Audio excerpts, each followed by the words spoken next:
What's going on, YouTube? JT's Reborn here, and welcome back to another edition of my DC comic book reviews. And in this video, I'm going to be talking about the Joker issue number 15, the final issue of this Joker series. Sorry, I had to throw that little joke in there. But basically, this one's written by James Tynion with art and that by several other people whose names I can't always pronounce very well.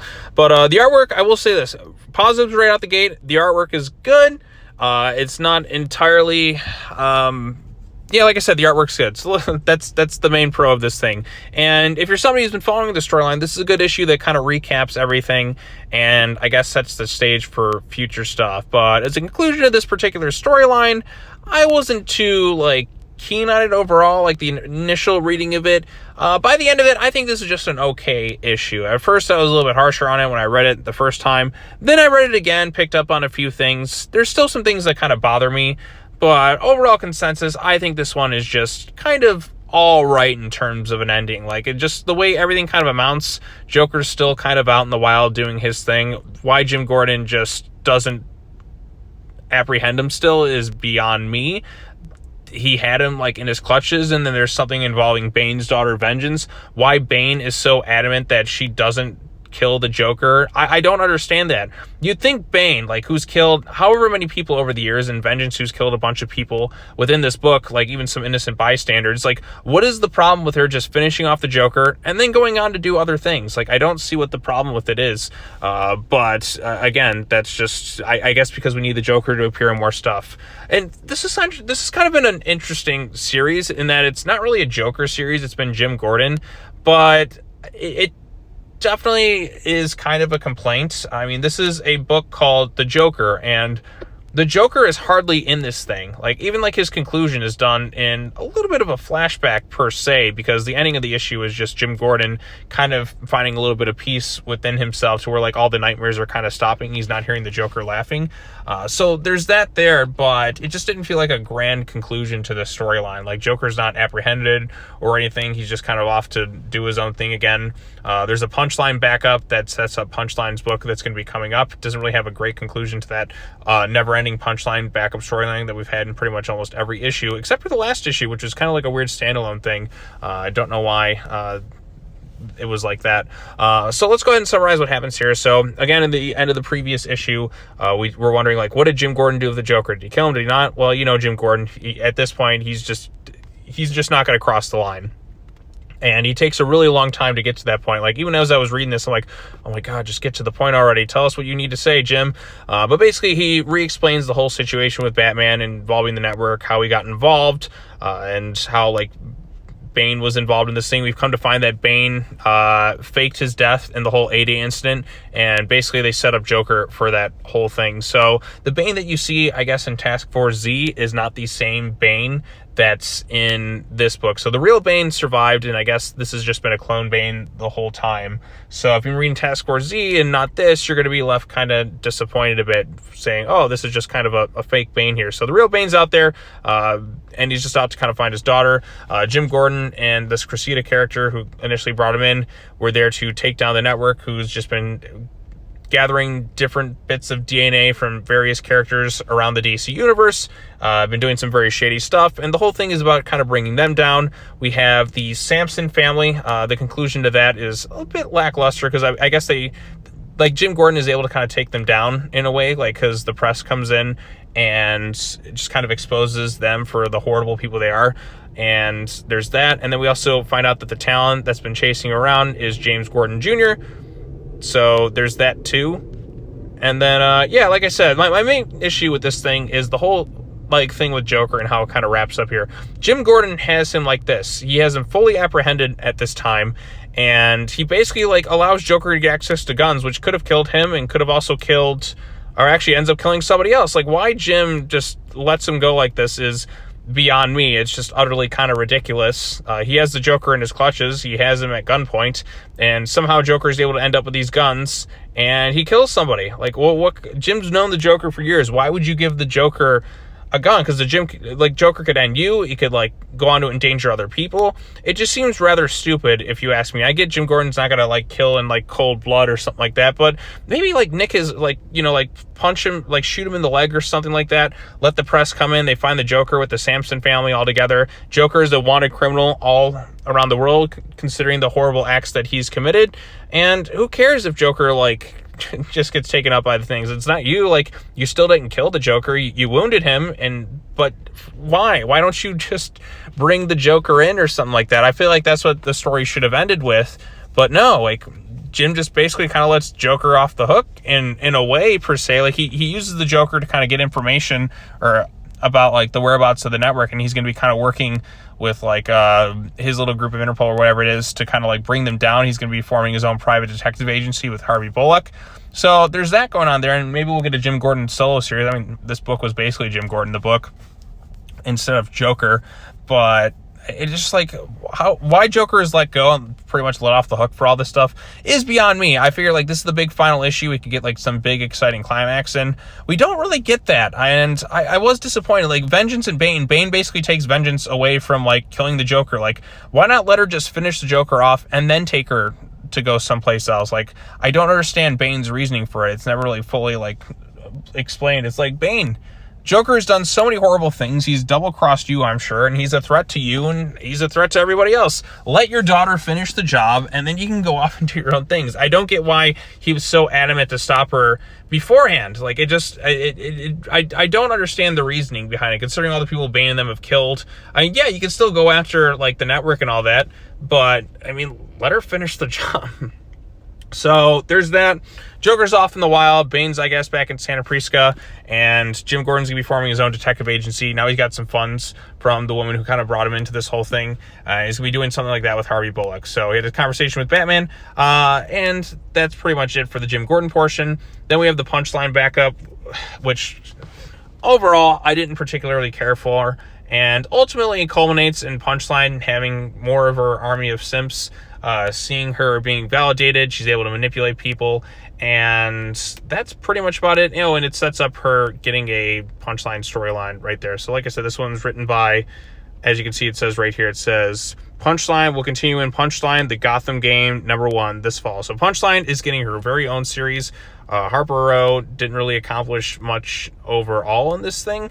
Punchline rips her nose ring off, which, you know, I was totally fine with, because like, why would you have that if you're like a crime fighter in battle? It just feels like an easy thing somebody can just easily just kind of, you know, take advantage of when you're in the midst of combat.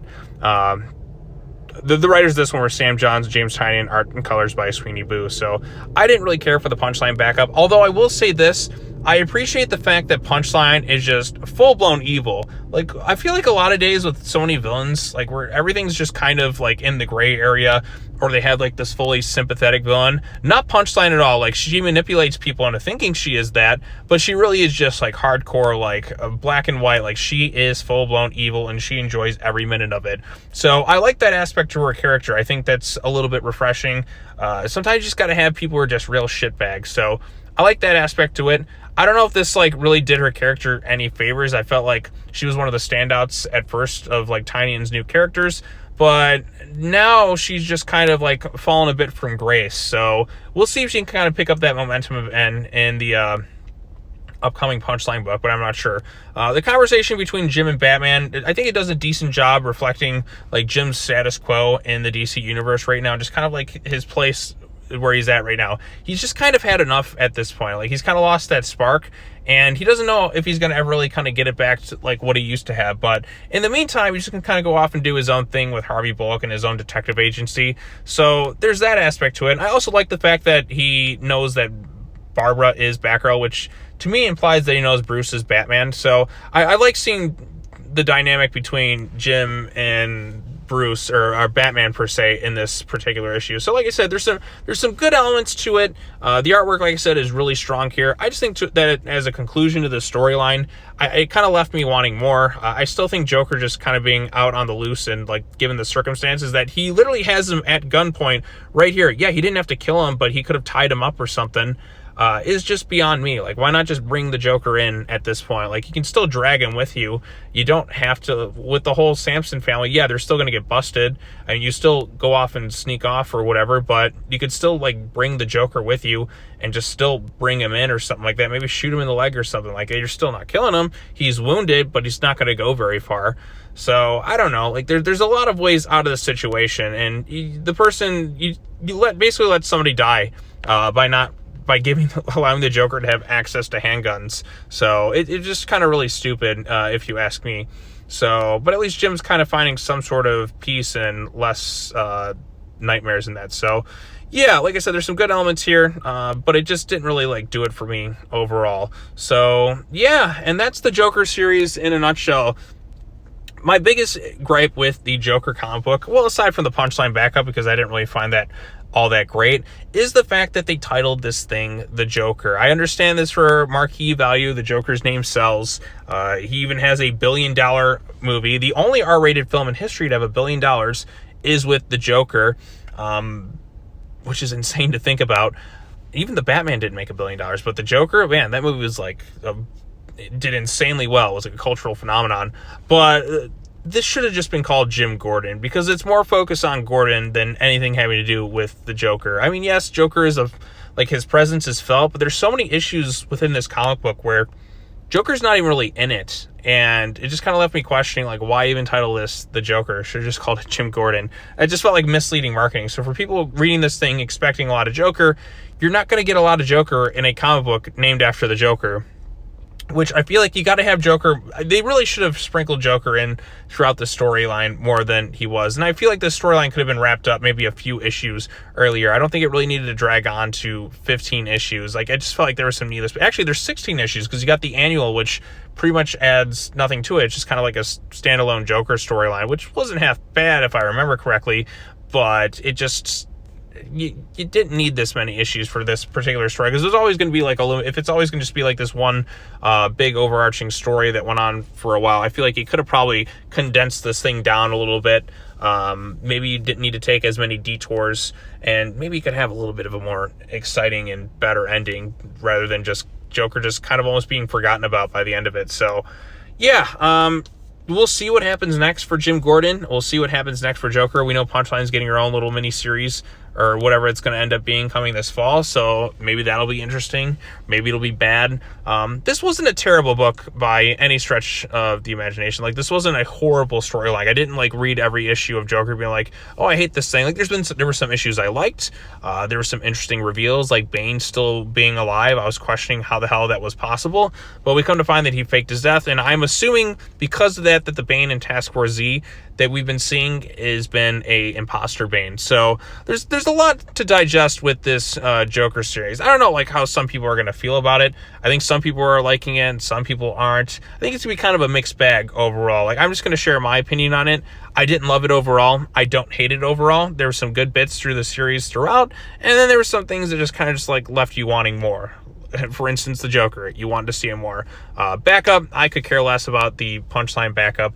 It didn't do any favors for me. I feel like there's some cool that it did. Like, it kept Punchline as just being this unapologetically evil character, and I like that. I like the fact that we have a villain who's like completely unsympathetic there. It's good to have more villains like that, because too many villains use the sympathy card, and like she even kind of plays on that with her audience, just to kind of manipulate to seem like she is sympathetic and innocent of her crimes, but she really just is just awful. So like it makes you really want to spit on like the screen or something like that, like, or spit on the page, because she just seems so awful. So eventually she'll get her comeuppance, and it'll be kind of fun to see like when her downfall happens. But right now you're just it's meant to leave you kind of angry. I feel like the intentions of like with her character, it just feels like, man, that son of a bitch, like she gets away with it every single time. I hate people who do stuff like that. I think it's meant to rile up the audience reading this thing. So I think job well done there. I just didn't think the storyline was all that engaging, and it just kind of felt like a rather random, abrupt ending, unless they're going to pick it right up in the Punchline thing that's going to be coming up. So yeah, a lot to say in this thing. I actually recorded this video like 2 or 3 times, but I made some mistakes in it. Like I called the Samson family the Sawyer family because it's obviously based around Texas Chainsaw Massacre, because I know Tynion's a big horror guy too. Yeah, Samson family, Samsonite. I was way off. So yeah, those are my thoughts on the Joker number 15. What did you all think of the final issue, and what did you think of the series in general? Like I said, I like the artwork. That was pretty cool. I just didn't really feel all that satisfied, I guess, by the end of it. Like, it just kind of came out to be just okay. So what did you think of the series overall? What did you think of this issue in terms of final issue? Did you like it? Did you dislike it? Tell me your thoughts in the comment section down below. Be sure to like this video, share it with your friends, subscribe to the YouTube channel for more content, hit that bell for notifications. And I think that's it in terms of comic book videos for today. The last 3 videos have actually done quite well. So let's see how the final issue of the Joker comic book does. Hopefully, a lot of people enjoy it. So, and I'm curious to hear everybody's thoughts on it. So, all right, well, that's all I got to say. As always, take care now. Bye-bye then, and I will see you all in the next video. Peace.